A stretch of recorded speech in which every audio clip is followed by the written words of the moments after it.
Namaskar and welcome to the Open Court with Women Icons.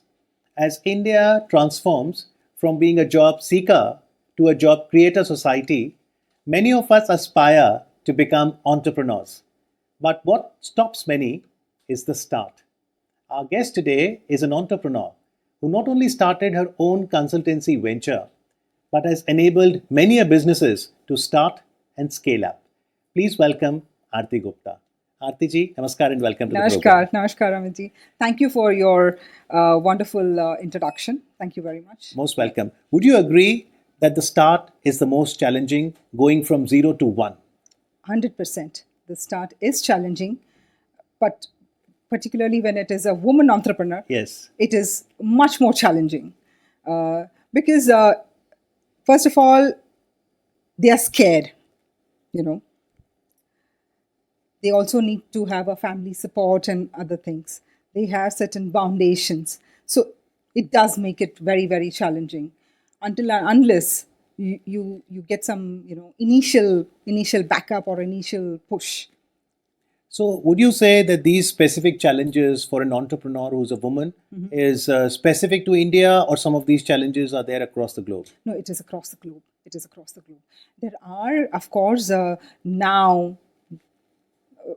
many women who have who just looks forward to another woman entrepreneur and motivates themselves. Yes. But still, the young generation, the young people who want to just come up and start their own something or do something, they really need some senior people to come and motivate them to do that. Yes. They cannot just do it like that. So what's your story? What motivated Aarti Gupta to come into entrepreneurship?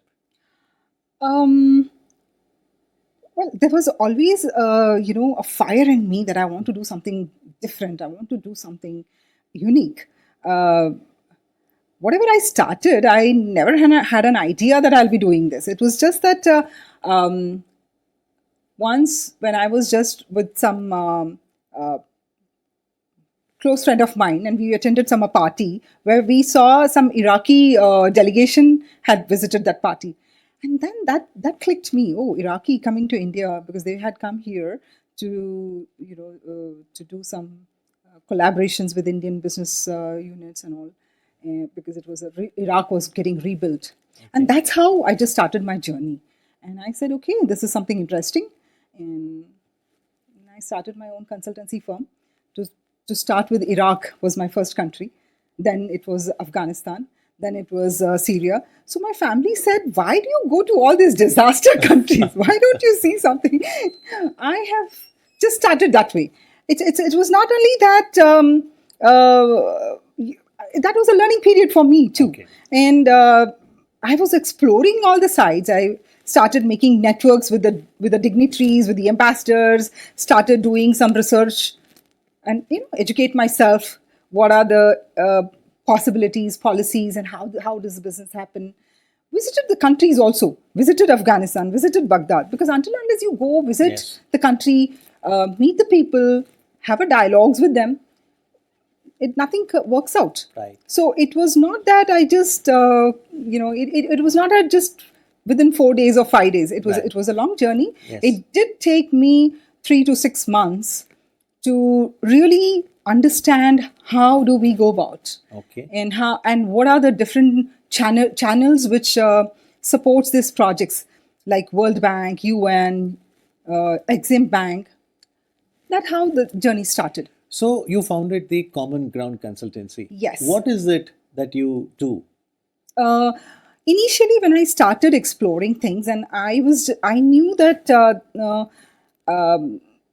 there were a couple of ambassadors who told me that their country is looking for the projects in different sectors, transportations or education or trading. And when I used to go and speak to my country colleagues and businessmen here in my country, where do I stand?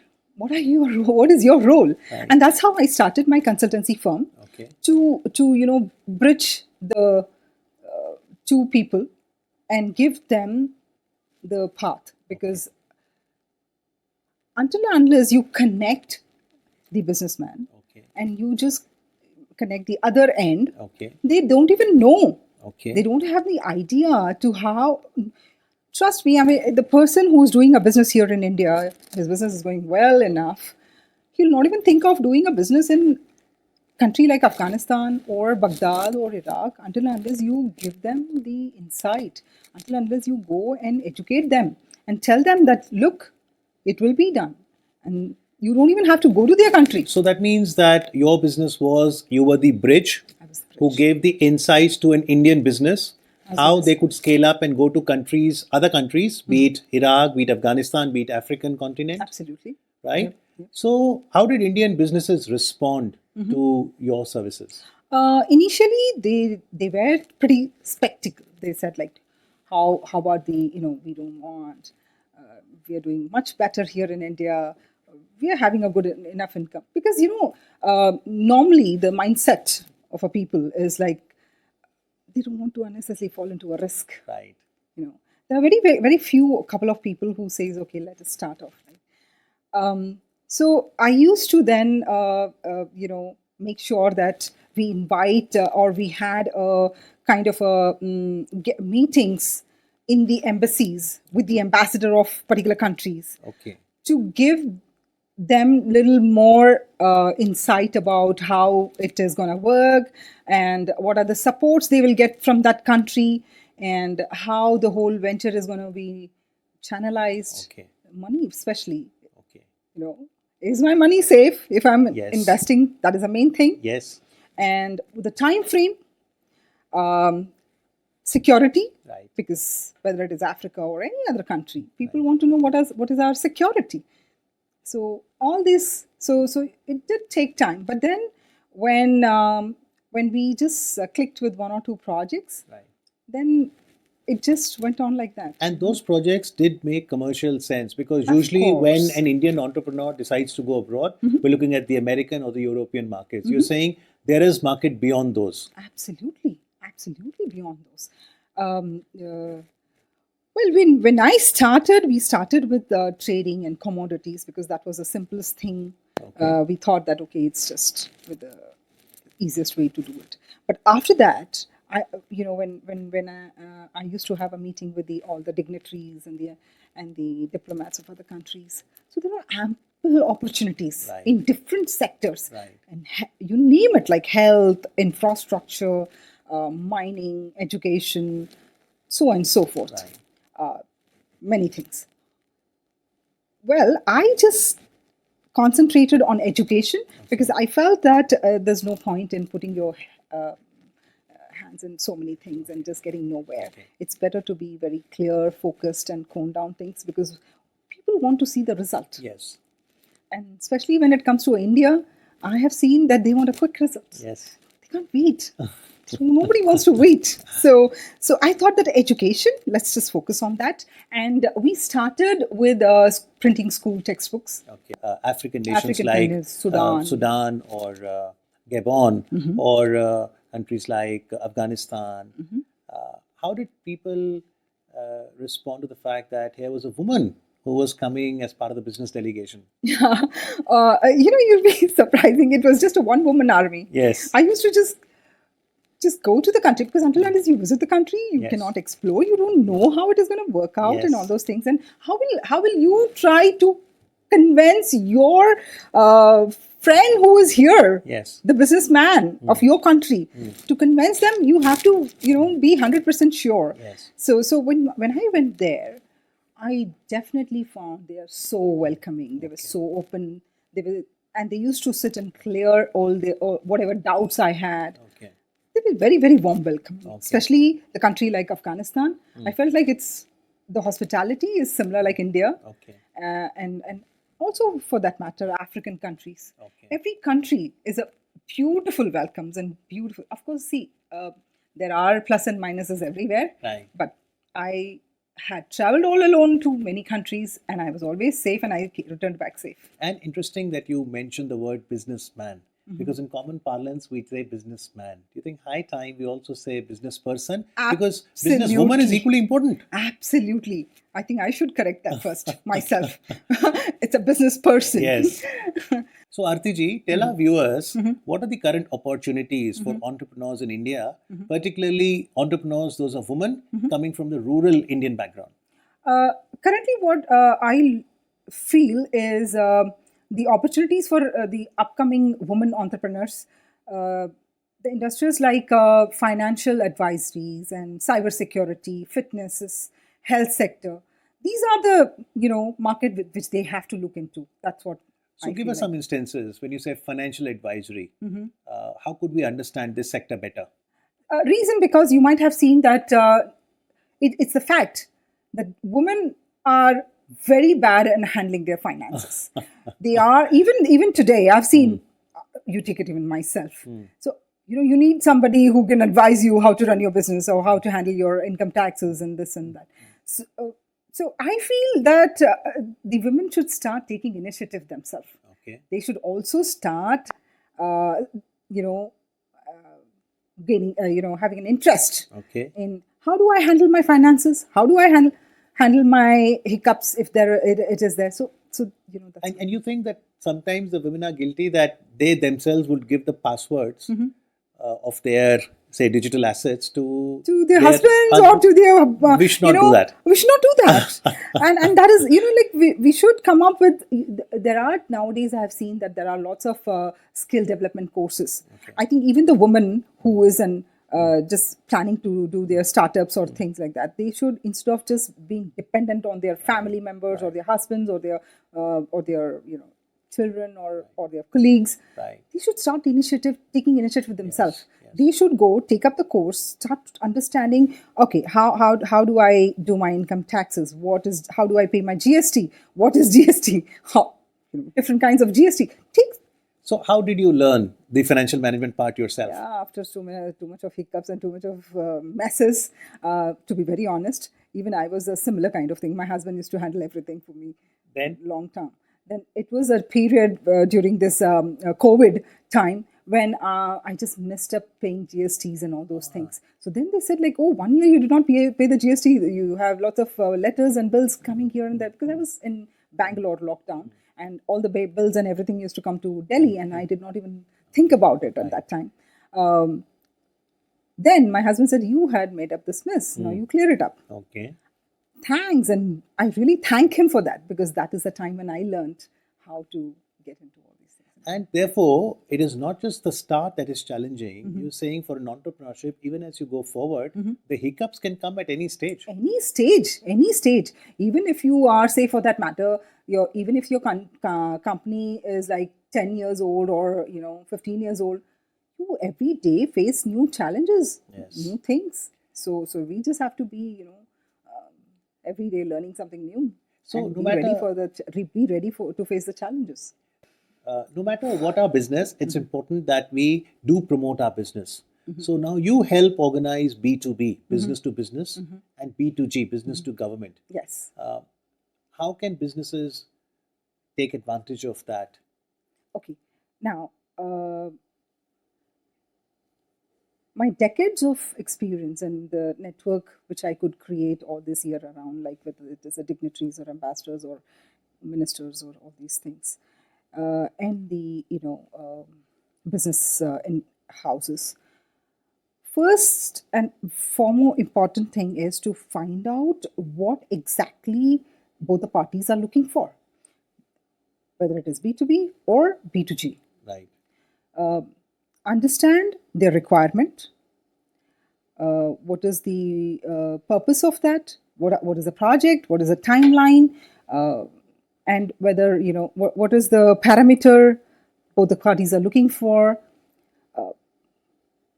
And then when you are clear with what both the parties are looking for, and in sometimes when you see that things are not going to really work up in a positive manner, I'm very candid enough to tell them that no, this is not going to work up. One has to be there, connecting these B2B or B2G, and then go forward. good that now being digitalized everything, Yes. now people are always, the whole world has become too small. They're Right. on Facebook, they're on LinkedIn, they're on all these things. But earlier those days, once you're in a different city, Right. you lost the contact, you lose the contact that way. Current role, I think you visited nearly 48 nations. 42 countries, 42 nice. to 47 countries. Very nice. I have to keep a record of it now. Very nice. It's nearing a half century. Yeah, So tell me that day. if the COVID would have not occurred, Yes. I would have cleared that half century. But I think what viewers would love to know is the day that you decided that you're going to resign from your corporate job. Because a corporate job in an MNC is a lucrative job, because come last day of the month and you have those 3 letters coming to your mobile, salary is credited. Yes. That brings joy to you and to family. More than me, it used to bring joy to the family, and that's what happened to everyone, I think. Anyway, that's true. But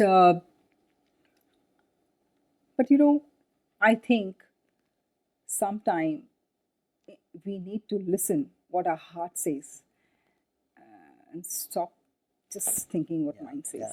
So you listen to your heart. I listened to my heart, and I did have lots of bombarding from all sides that you have done a disaster, you've done a wrong decision, and even for that matter, to be very honest, the 6-7 months which I was going through, even sometimes I used to feel, did I really do wrong?